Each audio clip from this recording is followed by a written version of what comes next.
अच्छे मार्क्स ला सकते हैं, क्योंकि इसके अंदर बहुत ही इंपॉर्टेंट क्वेश्चन होने वाले हैं। तो आइए स्टार्ट करते हैं सैम्पल पेपर हम। तो ये स्टार्ट करते हैं क्वेश्चन नंबर 1। क्वेश्चन नंबर 1 के 15 क्वेश्चन है, ऑब्जेक्टिव टाइप है, सभी क्वेश्चन 1 मार्क्स के हैं। आइए स्टार्ट करते हैं section A. Which of the following crop is known as the golden fibre. Golden fibre किसे कहा जाता है? तो कॉटन, व्हीट, राइस को गोल्डन फाइबर नहीं कहते हैं। डी आ जाएगा जूट, जिसे हम क्या कहते हैं, जिसको हम क्या कहा जाता है, गोल्डन फाइबर कहते हैं। Sirajuddaula was appointed as a nawab of Bengal after the death of Ali Vardi Khan. C answer यहाँ पे क्या हो जाएगा, सही हो जाएगा। नेक्स्ट देखते हैं क्वेश्चन क्या कहा गया। Question number 3, what should be the nature of our country relation with Hungary, which government has right to decide on the subject. हमारी कंट्री का जो हंगरी कंट्री है उसके साथ में अच्छा रिलेशन हो, इसके बारे में कौन सी स्टेट या कौन सी गवर्नमेंट डिसाइड करती है? तो सेंट्रल गवर्नमेंट। ए आंसर यहाँ पे क्या हो जाएगा, सही हो जाएगा। विच among of the following is not example of plantation agriculture. तो यहाँ पे राइस, बी आंसर यहाँ पे क्या आ जाएगा, सही हो जाएगा। नेक्स्ट देखते हैं हम क्या कहा गया है। Question number 5, which among of the following as a organ of the Indian parliament. तो इसका आंसर यहाँ पे अगर हम देखते हैं तो इसका आंसर ए यहाँ पे करेक्ट हो जाएगा। लेकिन एक बार इसका थोड़ा ये क्वेश्चन डाउटफुल है, एक बार हम देखते हैं। आप इसको अच्छे से जब कंफर्म करके मैं आपको बता दूंगी। क्वेश्चन नंबर 6 देखते हैं। The only steel factory in India before 1947। 1947 से पहले सिर्फ एक ही स्टील कंपनी थी जिसका नाम है Tata iron and steel Jamshedpur. A answer यहाँ पे क्या हो जाएगा, सही हो जाएगा। अब हम देखते हैं 7th question. The total number of the elected member in Lok Sabha. Lok Sabha में टोटल इलेक्टेड मेंबर उनकी जो नंबर है वो कितना है? तो ए 543। ए आंसर यहाँ पे करेक्ट हो जाएगा। क्वेश्चन नंबर 7 देखते हैं हम। 7th में क्या कहा गया है। Which of the following as a feature of the Indian constitution. Indian constitution का जो मेन फीचर है वो क्या है? तो सेपरेशन ऑफ पावर। पावर को क्या किया गया है, सेपरेट किया गया है। तो ये भी आंसर यहाँ पे सही हो जाएगा। उसके बाद हम देखते हैं क्वेश्चन नंबर 9। क्वेश्चन नंबर 9 में देखते हैं क्या कहा गया है। Arrange the following historical event in chronological order and choose the options. Okay, battle of Plassey, mister Jafar become a nawab of the second time, mister Qasim become nawab, battle of Buxar. तो यहाँ पे सारे ही जो दिए गए हैं, अगर हम बात करते हैं सबसे पहले जो बैटल ऑफ प्लासी था वो 1757 में हुआ था। उसके बाद यहाँ पे ये दोनों 1763 में हुए थे, और बैटल ऑफ बक्सर यहाँ पर हुआ था 1764 में। तो इसका जो सही सीक्वेंस है वो हो जाएगा डी, ए 1 2 3। तो डी आंसर यहाँ पे क्या हो जाएगा, करेक्ट हो जाएगा। उसके बाद नेक्स्ट देखते हैं क्वेश्चन नंबर 10 में क्या कहा गया है। What is the population pyramid. Population pyramid क्या होता है? Graphical representation age and sex composition of population. तो देखो, जब एक ऐसा पिरामिड बनाया जाए जिसमें एज और सेक्स को लेकर लिया जाए कि मेल है, फीमेल है, या इसके अलावा कितनी एज के लोग हैं, तो उससे रिलेटेड जो पिरामिड है उसे हम क्या कहते हैं, पॉपुलेशन पिरामिड। तो ए आंसर यहाँ पे सही हो जाएगा। क्वेश्चन नंबर 9 में देखते हैं क्या कहा गया है। Article 17 of the India constitution. तो वो आर्टिकल 17 में क्या है, अनटचेबिलिटी का है। तो reduction of the untouchability. A answer यहाँ पे क्या हो जाएगा, सही हो जाएगा। Question number 12, between whom was the treated of Salabhai Singh. तो इसके आंसर 12th का आंसर यहाँ पे बी हो जाएगा, ब्रिटिश एंड मद्रास। किसके बीच में ये जो ट्रीटेड हुई थी, मतलब कि संधि हुई थी दो, सालाभाई सिंह साइन की जो संधि है वो भी British and Maratha. B answer यहाँ पे क्या हो जाएगा, सही हो जाएगा। अब हम देखते हैं क्वेश्चन नंबर यहाँ पर 13 क्वेश्चन है। Which among the following Mughal emperor die in Rangoon. Rangoon में कौन से मुगल एम्परर को डाई किया गया था? तो इसका आंसर हमारा यहाँ पे बी हो जाएगा, शाहजहां। बी आंसर यहाँ पे सही हो जाएगा। 12 का बी शाहजहां हमारा यहाँ पे आंसर आ जाएगा। एक सेकेंड, इसका आंसर बहादुर शाह जफर, सॉरी, इसका आंसर सी हो जाएगा। बहादुर शाह जफर हमारा यहाँ पे इसका आंसर हो जाएगा, ठीक है। और सेकंड का भी हमने शायद यहाँ पे देखा था, बी ब्रिटिश एंड मराठा हो जाएगा। 12 का आंसर क्या हो जाएगा, बी ब्रिटिश एंड मराठा। और थर्ड जो 13 है उसका आंसर हो जाएगा बहादुर शाह जफर। सी आंसर हमारा यहाँ पे सही हो जाएगा। 14th में देखते हैं, मनीषा's right to equality has been violated and she began prevent from the even going to the court for his. वो क्या कह रहा है, उसका राइट टू इक्वालिटी क्या हो रहा है, वायलेटेड हो रहा है, और इसी के लिए उसको कोर्ट जाने के लिए भी क्या किया जा रहा है, प्रिवेंट किया जा रहा है। Which fundamental right Manisha being the violated, कौन सा उसका जो राइट है वो वायलेटेड हुआ है? तो उसका राइट टू कॉन्स्टिट्यूशन रेमेडीज। तो सी आंसर यहाँ पे क्या हो जाएगा, सही हो जाएगा। क्वेश्चन नंबर देखते हैं 15th। यहाँ पे क्वेश्चन दिया गया है, इसको रीड करना है और उसी से रिलेटेड जो हमारा आंसर है हमें देखना है। तो conservation of the forest is necessary, बिल्कुल सही है। फॉरेस्ट आर वेल्थ, बिल्कुल ये भी सही है कि कंजर्वेशन करना ज़रूरी है क्योंकि फॉरेस्ट हमारे लिए वेल्थ है, तो दोनों ही सही हो जाएंगे और जो स्टेटमेंट है वो भी सही हो जाएगी। ए आंसर यहाँ पे क्या हो जाएगा, इसका करेक्ट हो जाएगा। अब ये 14 क्वेश्चन 15 क्वेश्चन थे फर्स्ट का, अब हमारा सेकंड सेक्शन बी आ रहा है जिसमें 2 मार्क्स के क्वेश्चन है। तो आइए स्टार्ट करते हैं। क्वेश्चन नंबर 2 का first, give some suggestion for confronting the marginalisation. आइए इसको सॉल्व करते हैं। तो देखिए आंसर क्या हो जाएगा यहाँ पे, by implementing several right for the marginalised and the minorities the government try to bring these people into equal society. क्या किया जाता है, कुछ ऐसे राइट्स को इम्प्लीमेंट किया जाए जिससे कि माइनॉरिटीज और मार्जिनलाइज जो पीपल्स हैं उनको क्या किया जाए, इक्वल सोसाइटी मिली, मतलब उनको इक्वल राइट्स मिले।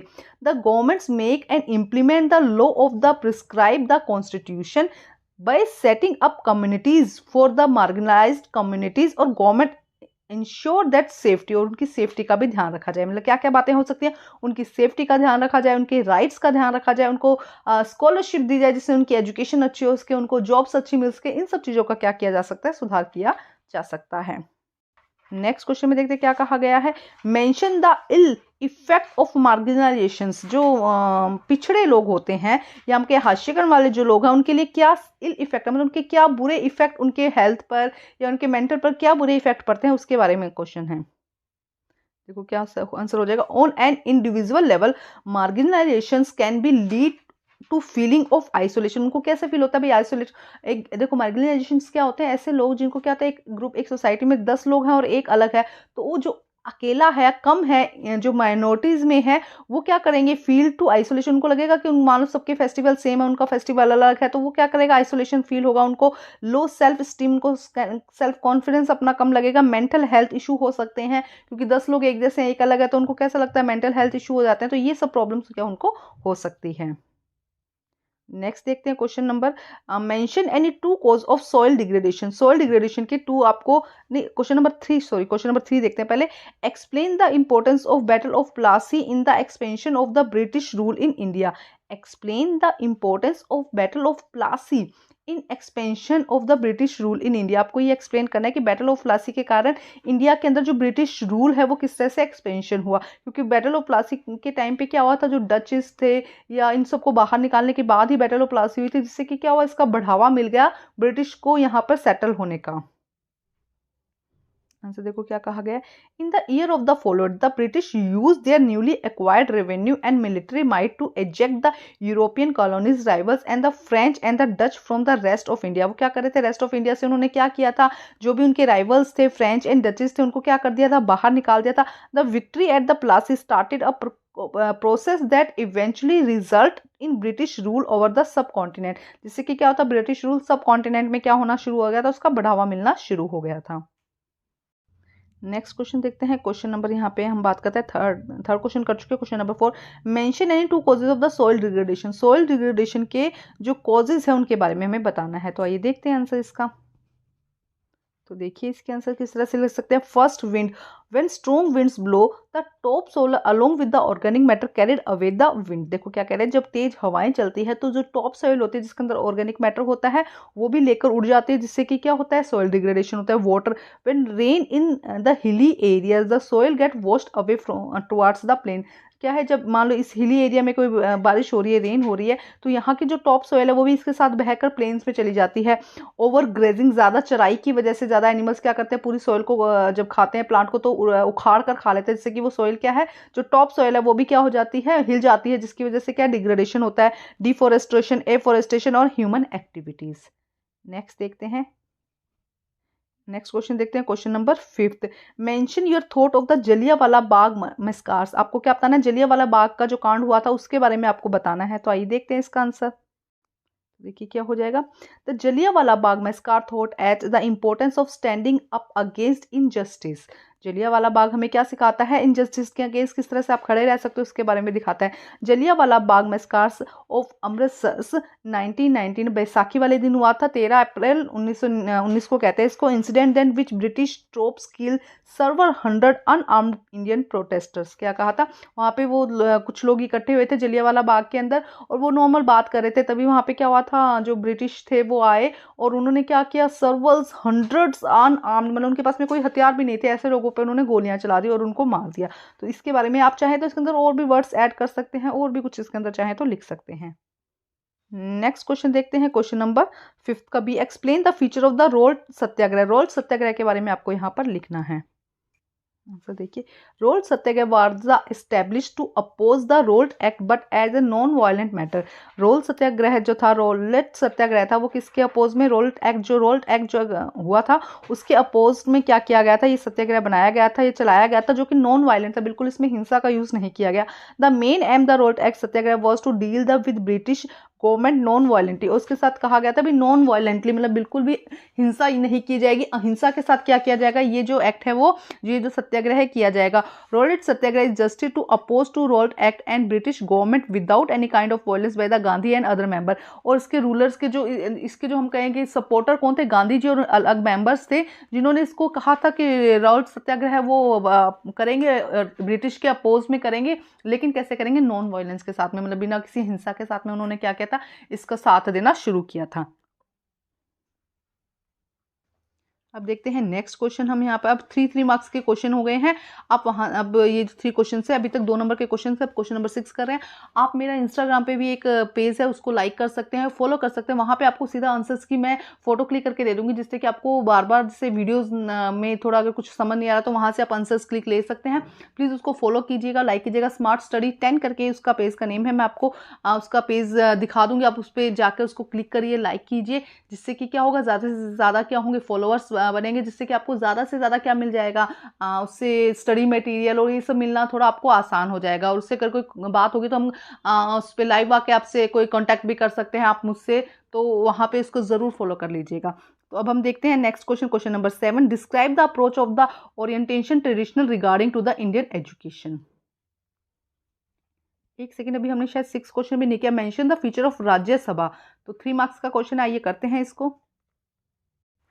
देखिए answer, Rajya Sabha is the upper house of the Indian parliament. जो इंडियन पार्लियामेंट है उसका अपर हाउस वो है Rajya Sabha. Rajya Sabha consist of the representative of the state and the union territories and the person nominated by the president of India. इसके जो person है वो president of India के द्वारा क्या किए जाते हैं, नॉमिनेट किए जाते हैं, जो कि स्टेट और यूनियन टेरिटरी से होते हैं। The vice president of India is the x office chairman of the Rajya Sabha. Vice president जो है वो क्या होते हैं, एक्स ऑफिशियल चेयरमैन होते हैं राज्यसभा के।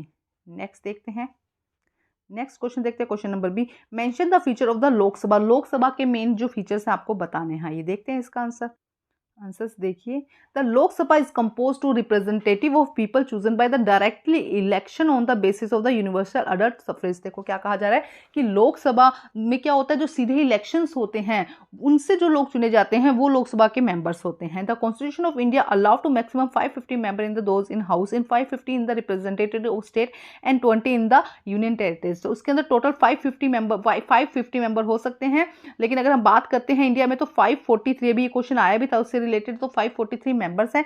अब 550 में से 530 तो जो स्टेट्स हैं वहां से होंगे, 20 मेंबर इन जो यूनियन टेरिटरीज है जैसे केंद्र शासित प्रदेश दिल्ली चंडीगढ़ यहाँ से होंगे। देखो क्या कहा गया, जो लोग सीधा चुनाव होते हैं, इलेक्शंस होते हैं, उससे जो सीधे लोग चुने जाते हैं वो किस में आते हैं, लोकसभा में आते हैं। 550 मेंबर मैक्सिमम हो सकते हैं, 530 के अंदर होते हैं स्टेट से और 20 से होते हैं यूनियन टेरिटरी से।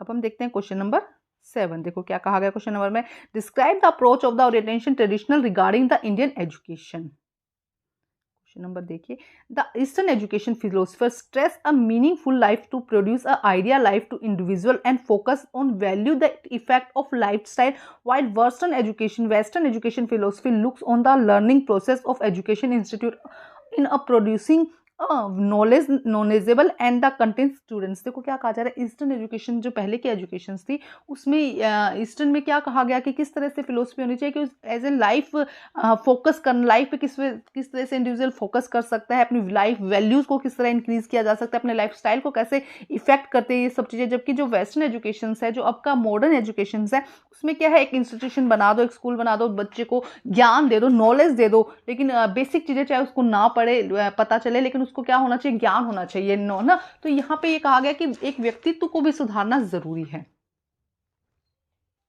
नेक्स्ट क्वेश्चन देखते हैं, describe Mahatma Gandhi vision regarding the Indian education. Indian education के बारे में महात्मा गांधी का क्या विजन था उसके बारे में हमें बताना है।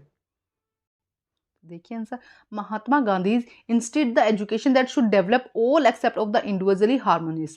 ही also believe that one of the essential aim of education is the moral development and the character development. मतलब वो ये क्या चाहते थे कि जो स्टूडेंट है या जो बच्चा है जिसको एजुकेशन दी जा रही है उसका मोरल डेवलपमेंट हो और कैरेक्टर डेवलपमेंट हो। Gandhi ji wish that carry every child should grow into a divine human being by relieving god line in his left self. देखो क्या कहा जा रहा है कि गांधी जी क्या चाहते थे कि भाई ऐसा ना हो कि सिर्फ पढ़ाई स्किल पे जोर होना चाहिए, उसके मोरल वैल्यूज बढ़ने चाहिए, सही गलत का उसे पता होना चाहिए, अपने कर्मों का उसे पता होना चाहिए कि क्या सही है क्या गलत है, बजाय कि सिर्फ पढ़ लो बस पढ़ लो। ऐसा नहीं, वो अपने मतलब दम पे कुछ कर सके या लोगों की भलाई कर सके, इस तरह की थॉट होनी चाहिए। ऐसे बच्चों में मोरल जो वैल्यूज है वो डेवलप करनी चाहिए और कैरेक्टर डेवलपमेंट उसमें होना चाहिए। नेक्स्ट देखते हैं, नेक्स्ट क्वेश्चन देखते हैं। क्वेश्चन नंबर 8 में देखो क्या कहा गया है, give suggestion for the conservation of soil. Soil को किस तरह से कंजर्व कर सकते हैं इसके बारे में आपको क्या बताना है, कुछ मेथड बताने हैं। 5 मार्क्स का है ये क्वेश्चन। तो देखो क्या आ सकता है, technique for improve soil conservation including crop rotation. Crop rotation कर सकते हैं, कवर क्रॉप्स कर सकते हैं, कंजर्वेशन टिलेज कर सकते हैं, plantage wind break affect both erosion and the fertility. When plant die they decay and become part of the soil. अब देखो क्या क्या हम मेथड यूज कर सकते हैं इसके लिए। तो सबसे पहले यहाँ पे है ऑर्गेनिक फर्टिलाइजर। हम क्या करें, ऑर्गेनिक फर्टिलाइजर को यूज करते हैं जिससे कि क्या सॉइल को कंजर्व किया जा सकता है, ब्रेक नहीं होगी। अगर हम केमिकल यूज करेंगे तो सॉइल धीरे धीरे खराब हो जाएगी। फॉरेस्ट कंजर्वेशन, फॉरेस्ट को कंजर्व करके रखा जा सकता है। Plantation, more and more plantation किया जा सकता है। फ्लड कंट्रोल, फ्लड कंट्रोल का मतलब कि बाढ़ आती है तो उसके लिए बांध बनाए जाए, अलग अलग डैम बनाए जाए, जिससे कि क्या अगर फ्लड आई, बाढ़ आई भी है तो क्या होगा, पानी क्या करेगी, सब मिट्टी को अपने साथ बहाकर नहीं लेके जाएगी। उसके बाद प्लांट ग्रेजिंग। प्लांट ग्रेजिंग का मतलब है कि जो चराई कर रहे हैं, जो एनिमल्स ये घास ये सब खा रहे हैं, चर रहे हैं, तो उनको क्या है, उनके लिए प्लांट किया जाए कि इस एरिया में खाना है, इस एरिया में नहीं खाना, क्योंकि जब वो खाते हैं तो पूरी जो क्रॉप है उसको खराब कर देते हैं। उसके बाद में बिल्डिंग अ डैम बनाया जाए, मेकिंग ट्रेस फॉर्मिंग बनाई जाए, इस तरह से ट्रेस फॉर्मिंग बनाई जाए जिससे कि क्या है, बारिश का पानी सीधा जो है सोइल को बचाया जा सके, कंजर्व किया जा सके, इससे सीधा बहाकर ना ले जाए। कोई भी पॉइंट है इनको थोड़ा सा डिस्क्राइब करके आप लिख दीजिएगा। अब हम देखते हैं question number 9, analyse the need of the free judiciary. Free judiciary का मतलब क्या है कि देखो जो भी जुडिशरी क्या है, जो कि एक न्यायपालिका जिसे हिंदी में कहा जाता है, कि जो भी कोर्ट में जा रहा है उसको कैसा मिलना चाहिए, हर एक आदमी क्या होना चाहिए, फ्री होना चाहिए। अगर उसको कोई मतभेद है, कोई दिक्कत है तो वो कोर्ट में जाने के लिए फ्री हो, और उसको ये पता होना चाहिए कि वहां पे जो डिसीजन लिया जाएगा वो एकदम सही लिया जाएगा। तो देखते हैं इसका आंसर। तो देखो क्या है इसका answer, the principal role that the judiciary to is to protect rule of law and ensures prince of the laws. वो क्या कह रहे हैं कि जो इसका प्रिंसिपल है जुडिशरी का, वो क्या है, प्रोटेक्ट रूल ऑफ लॉज के जो रूल है उनको प्रोटेक्ट करना और इंश्योर करना कि सबको इक्वालिटी, मतलब सबके साथ सेम बिहेव किया जाए। It safe guard to right of the individually की जो राइट्स है, फंडामेंटल राइट्स है, उनका क्या करना, सेफ गार्ड करना। सेटल डिस्प्यूट द अकॉर्डेंस, मतलब लोगों के बीच में जो डिस्प्यूट है, जो मतभेद है, उनको सेटल डाउन करना विद द लॉ की हेल्प से। Ensure that democracy does not give way to individual और ग्रुप डिक्टेटरशिप। क्या कहा जा रहा है कि इस चीज का ध्यान रखना कि जो डेमोक्रेसी है वो एक चीज का ध्यान रखते हैं कि सब में इक्वालिटी होनी चाहिए, और कोई भी चाहे कोई इंडिविजुअल हो या कोई ग्रुप में हो, डिक्टेटरशिप मतलब कि अपना राज ना चलाए, सब में क्या हो, इक्वालिटी हो, सबको सारे जो उनके राइट्स हैं उनका सेफ गार्ड के लिए क्या किया जाता है, फ्री जुडिशरी हमारे इंडिया में लगाई जाती है। नेक्स्ट क्वेश्चन देखते हैं, क्वेश्चन नंबर 9 का B, mention the importance public interest litigation. Public interest litigations के बारे में आपको यहाँ पे उसकी इंपॉर्टेंस के बारे में बताना है। तो देखते हैं इसका आंसर। तो देखिए, the aim of the PIL मतलब public interest litigations is to give the common people access to the court to obtain legal redress. क्या कह रहे हैं कि अगर किसी भी इंसान को, जो आम पीपल है, उनको किसी बात से ऑब्जेक्शन है तो वो उसके अगेंस्ट जो कोर्ट में जाकर अपनी बात रख सकता है, उसके केस कर सकता है, इस चीज़ की फ्रीडम होती है, इसे PIL कहते हैं। PIL is a important instrument to social change for maintaining the rule of law. जो ये है, देखो अब हर बात सीधे जज तक पहुंचना मुश्किल है ना, तो जब तक कोई आम लोग कंप्लेन नहीं करेंगे, उसके अगेंस्ट कोर्ट में नहीं जाएंगे, तो लोगों को पता कैसे चलेगा। तो ये इस तरह का इंस्ट्रूमेंट है सोशल चेंज के लिए, और maintaining rule of law and accelerating the balance between the law and justice, और एक एसिलरेट करता है, बैलेंस करता है बिटवीन लॉ एंड जस्टिस के। अब हम देखते हैं question number 10, read the given passage and answer the following question. यहाँ पे 4 मार्क्स के हैं, फर्स्ट 2 क्वेश्चन 1 मार्क्स के हैं, जो लास्ट क्वेश्चन है वो यहाँ पर 2 मार्क्स का है। आइए देखते हैं क्वेश्चंस। देखो क्या कहा गया, एक पैराग्राफ ऐसे फटाफट रीड करेंगे और उसके बाद आंसर्स करेंगे। The Jat like the other state, the Jat consolidated their power during late 17th and 18th century under their leader Churamans. They acquired control over the territories situated on the west of the city of Delhi by the 1680. They had begun dominating the regions between the two imperial cities in Delhi and Agra. For a while, they become a mutual constituents. The city of Agra, the Jats proposed agriculture and land like Panipat and Ballabgarh become important trading center in the areas dominated by them.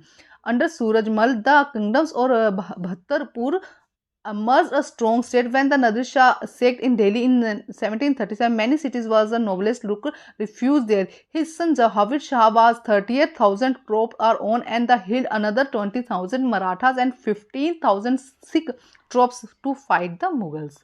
ये read कर लिए, एक ऐसे फटाफट read करना होता है इसको। अब इससे रिलेटेड क्वेश्चन है, under whose region Jats acquired control over territories. तो देखो यहाँ पे दिया होगा, कहीं से हम आंसर ढूंढते हैं क्योंकि सारे जो आंसर्स होंगे वो लगभग आपको यहीं से मिल जाएंगे। तो देखो हम यहाँ से देखते हैं, एक सेकेंड। तो देखो फर्स्ट किसके अंदर, चूड़ामंस के, तो फर्स्ट का आंसर आ जाएगा चूड़ामंस के अंडर कंट्रोल में ये सब किया गया था, फर्स्ट का आंसर। सेकंड देखो क्या कहा गया, mention any one trading centre under the Jat rulers. तो वन एनी ट्रेडिंग सेंटर, ये देखो पानीपत एंड बल्लभगढ़ यहाँ पे दिया गया, ये सेकंड का आंसर हो जाएगा। Third, when did Nadir Shah attack Delhi and what were the consequences. तो देखो यहाँ से वन कब किया गया था, ये रहा, ये question number third. When the Nadir Shah attack in Delhi 1739 many of cities knocked by the refuge by the तेरह। यहाँ से एक बार तीनों क्वेश्चन के आंसर अच्छे से देख लेते हैं।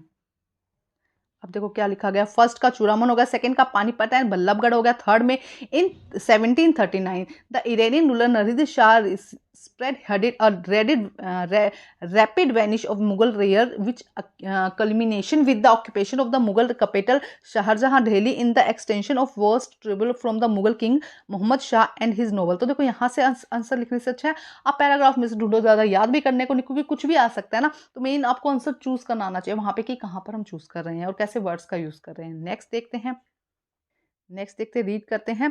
Environment is basic life support system, it is combination of natural and human made phenomena. While the natural environment refer to both biotic and abiotic condition existing on the earth, human environment relieve activities, creation and interaction among human beings. It provide the air we breathe and water drink, food and eat, and land where we live. Human beings modify their natural environment. The car fume polluted air, water is collected in a pot, food is served as a vessel, land is used to building factories. Human being make car, mills, factories and manufacture containers. This is how human being modify the natural environment. तो अब देखते हैं इस first question का क्या है। Right and one example of the human made environment. तो human made environment क्या हो सकता है, फैक्ट्रीज हो सकती हैं, आप लिख सकते हैं car, mills, factories, manufacture, container, ये सब क्या हो सकते हैं, ह्यूमन मेड एनवायरनमेंट हो सकते हैं। आप कार लिख दीजिए या आप फैक्ट्रीज लिख दीजिए, बिल्डिंग लिख दीजिए, सब क्या हो जाएंगे, ह्यूमन मेड एनवायरनमेंट हो जाएंगे। What are mean by the natural environment. तो देखो नेचुरल एनवायरनमेंट में आपको क्या लिखना है, यहाँ से ये देखो, यहाँ से लिखेंगे हम, ये देखो ये फर्स्ट सेकंड का आंसर। While the natural environment refer to both biotic and abiotic existing on the earth. ठीक है, उसके बाद यहाँ से लिखेंगे, यहाँ तक लिख दीजिएगा। उसके बाद it provide the air we breathe, water we drink, food we eat and land where we live. ये हो जाएगा सेकंड क्वेश्चन का आंसर।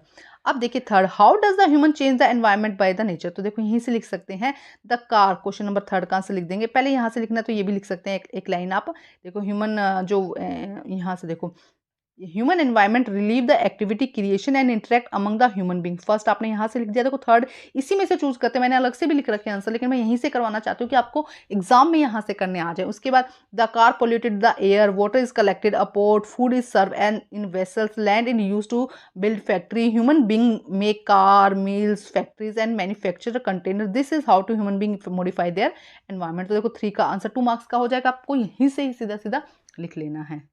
नेक्स्ट देखते हैं क्वेश्चन नंबर 12।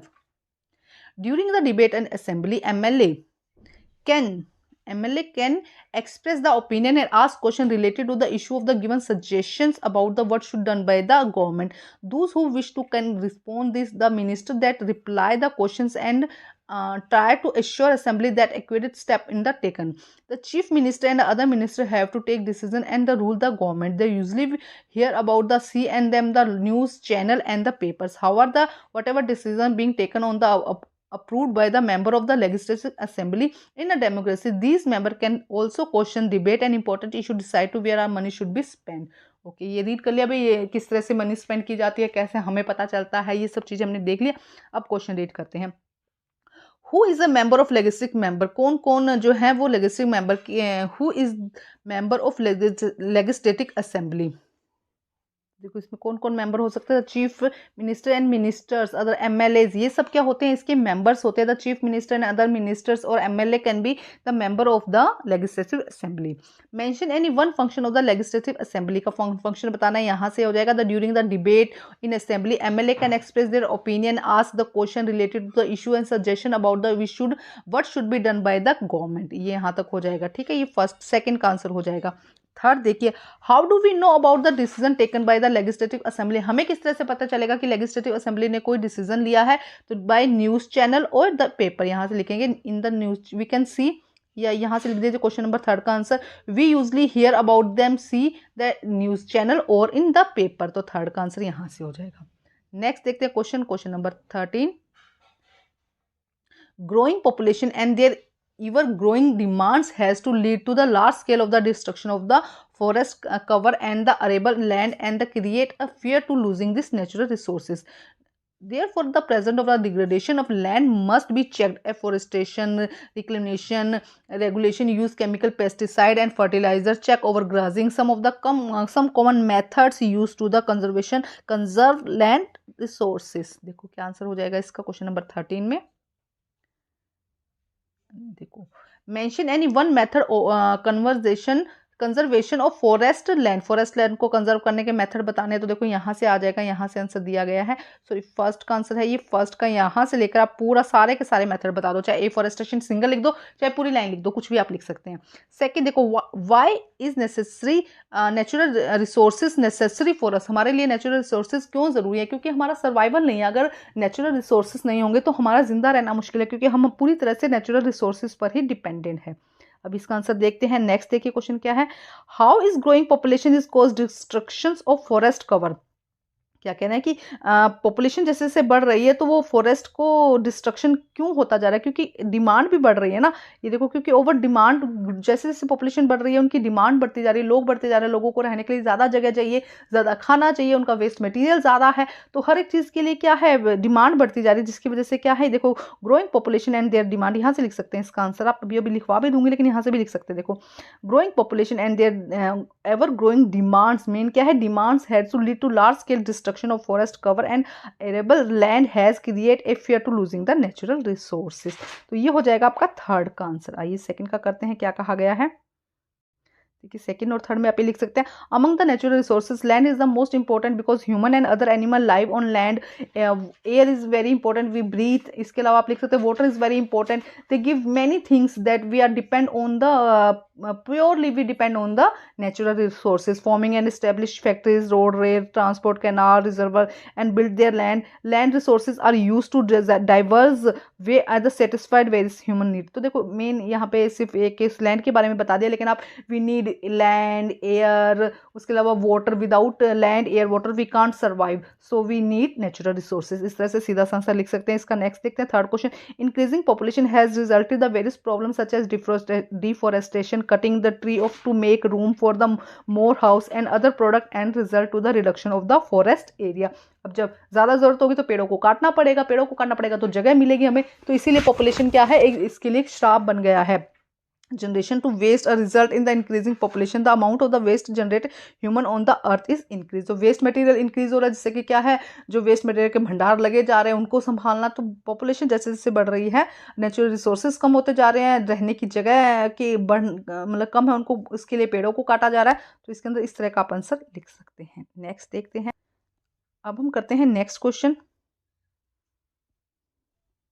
आप मेरे इंस्टाग्राम के इस चैनल पर स्मार्ट स्टडी 10 करके उसको टाइप करेंगे तो आपको इंस्टाग्राम पे मेरा ये चैनल मिल जाएगा। इसको प्लीज़ लाइक और फॉलो ज़रूर कर लीजिएगा, जिसपे कि आपको नई नई जो भी इन्फॉर्मेशन है, जो सर्कुलर है या जो क्वेश्चन पेपर है, जो भी है शॉर्ट में आपको एकदम इजी वहाँ पे मिल जाएगा। पूरा एक्सप्लेनेशन के साथ में मैं यहाँ पर दूंगी, लेकिन शॉर्ट में आपको वहाँ पर मिल जाएगा, ठीक है। और जैसे आंसर की आती है या जो भी आंसर की होगी उसकी फ़ोटोज़ वहाँ पर ईजिली मिल जाएगी, आपको ईजी सॉल्व करना आसान हो जाएगा। तो इसकी आप लिखेंगे तो SMA AR_TSTUDY10, ये इसका पूरा फुल नेम है चैनल का, आप प्लीज़ जाकर उसको फॉलो कर लीजिए। अब देखते हैं नेक्स्ट क्वेश्चन। हम यहाँ पर नेक्स्ट क्वेश्चन में मैप दिया गया है आपको, यहाँ पे कुछ सिटीज़ के नेम है जैसे बनारस, बरेली, कानपुर, दिल्ली, अलीगढ़ और झांसी, ये दिया गया है ए से लेके एफ तक। इसको आपको यहाँ पर सॉल्व करना है। मैप देखो, मैप अगर हम देखते हैं तो ये रहा मैप, और इसको यहाँ पर सॉल्व करना है। तो मैंने यहाँ पे ए बी सी सीधा ही कर दिया है, तो आपको सॉल्व करना है। जैसे कि यहाँ पे ये ए हो जाएगा, उसके बाद यहाँ पे बी हो जाएगा, ये सी हो जाएगा। तो मैं सीधा ही आपको दिखाती हूँ। ए बी सी आप याद कर लीजिएगा कि क्या है, जैसे कि हम याद कर लेते हैं एक बार। First Banaras, Bareilly, Kanpur, Delhi, Aligarh and Jhansi. आइए करते हैं सॉल्व। देखिए यहाँ पे हमने सॉल्व किया है। एक सेकंड, ये देखो यहाँ पे अगर हमने सॉल्व किया तो अभी हम देखते हैं, यहाँ से हटाते हैं। अब देखो थोड़ा कलर चेंज करती हूँ। तो सबसे पहले क्या था, सबसे पहले यहाँ पे था बरेली, तो ये वाला जो पोर्शन है यहाँ पे देखो अंडरलाइन कर देती हूँ इसको मैं। ये जो पोर्शन है ये क्या हो जाएगा, बरेली। उसके बाद बनारस, तो ये बी वाला जो पोर्शन है ये बनारस हो जाएगा। उसके बाद थर्ड पे यहाँ पे सी पे था कानपुर, तो ये जो पोर्शन है देखो ये सारा उत्तर प्रदेश के अंदर ही है, ये कानपुर हो जाएगा। उसके बाद डी पर दिल्ली था, तो ये देखो जो इस तरह का अंदर इस तरह का एक नोट बनता है, आप ध्यान रखेंगे इस तरह से एक नोट बनता है यहाँ पर ना, उत्तर प्रदेश और राजस्थान के बीच में, तो वो क्या हो जाएगा, दिल्ली हो जाएगा। उसके बाद अलीगढ़, ई पर कौन सा था, अलीगढ़, तो थोड़ा सा दिल्ली से नीचे अलीगढ़ आ जाएगा। और यहाँ पे उत्तर प्रदेश में एक इस तरह से देखो, जैसे कि थोड़ा जैसे आइडिया मैं बताती हूँ, जैसे कि देखो यहाँ पे ये उत्तर प्रदेश है, तो यहाँ पे इस तरह से आएगा। तो ये वाला जो पोर्शन देखो, ये नीचे जो पोर्शन है यहाँ पर हमारा झांसी आ जाएगा। तो इस तरह से थोड़ा शॉर्ट में याद कर लीजिएगा। मैप जरूर आते हैं, बहुत ही इंपॉर्टेंट होते हैं, उनको सॉल्व करना, उनको आंसर करना, तो जरूर इनको करिएगा। अब हम देखते हैं नेक्स्ट क्वेश्चन। ये सभी जो क्वेश्चन है मैप के हम कर चुके हैं। ABCD देखो ये रहा, बनारस, बरेली, कानपुर, दिल्ली, अलीगढ़ एंड झांसी। अब हम नेक्स्ट क्वेश्चन करते हैं। ये भी बहुत इंपॉर्टेंट क्वेश्चन है, इनमें हमें आंसर्स करना है। तो आइए हम स्टार्ट करते हैं। क्वेश्चन नंबर देखो ये हालांकि ब्लाइंड्स के लिए, लेकिन 1 1 मार्क्स में ये आपके लिए भी पूछे जा सकते हैं। तो क्वेश्चन नंबर 1 में देखो क्या कहा गया है। Name the place where Mangal Pandey was hanged accused is officers. तो मंगल पांडे को कहाँ हैंग किया गया था, बैरकपुर में। तो आप यहाँ पे लिखेंगे बैरकपुर, ठीक है। नेक्स्ट क्वेश्चन देखिए, नेम द प्लेस वेयर नाना साहब लेड टू रिवोल्ट 1857। तो कानपुर इसका आंसर हो जाएगा, ठीक है। नेक्स्ट देखते हैं question, name the place where Mughal emperor Bahadur Shah Zafar led to role 1857 का जो रोल हुआ था बहादुर शाह जफर ने कहाँ से किया था, दिल्ली से, ठीक है। नेक्स्ट देखते हैं, name the place where Rani Lakshmibai lead to the revolt 1857। Rani Lakshmibai ने कहाँ से किया था, झांसी से। ये तो हम सबको ही पता है, तो झांसी हो जाएगा यहाँ पे, ठीक है। नेक्स्ट देखिए, आपको मेरे चैनल पर सभी सब्जेक्ट के सैंपल पेपर मिल जाएंगे। सभी सब्जेक्ट के 2 सैंपल पेपर आए हैं, सभी सब्जेक्ट के सैंपल पेपर मिल जाएंगे, आप अच्छे से वहां से तैयारी कर लीजिएगा। उसके बाद नेक्स्ट देखिए, name the place where Kunwar Singh lead to the revolt 1857। तो यहाँ पर आ जाएगा पटना, ठीक है। नेक्स्ट देखिए क्या कहा गया, name the place where Rani Avanti Bai Lodhi led to the revolt 1857। तो ये आ जाएगा रामगढ़। तो यहाँ पे हम लिख देंगे रामगढ़, ठीक है। ये हो जाएगा। तो यहाँ पे आपका जो सैंपल पेपर है देख लीजिए पूरा कंप्लीट हो गया। ये मैप हम कर चुके हैं। आपको अगर कोई क्वेश्चन है, कोई क्वारीज है, तो प्लीज कमेंट करके बताइएगा, आपको उसका सॉल्यूशन मेरे चैनल पर जरूर मिल जाएगा। Thank you guys.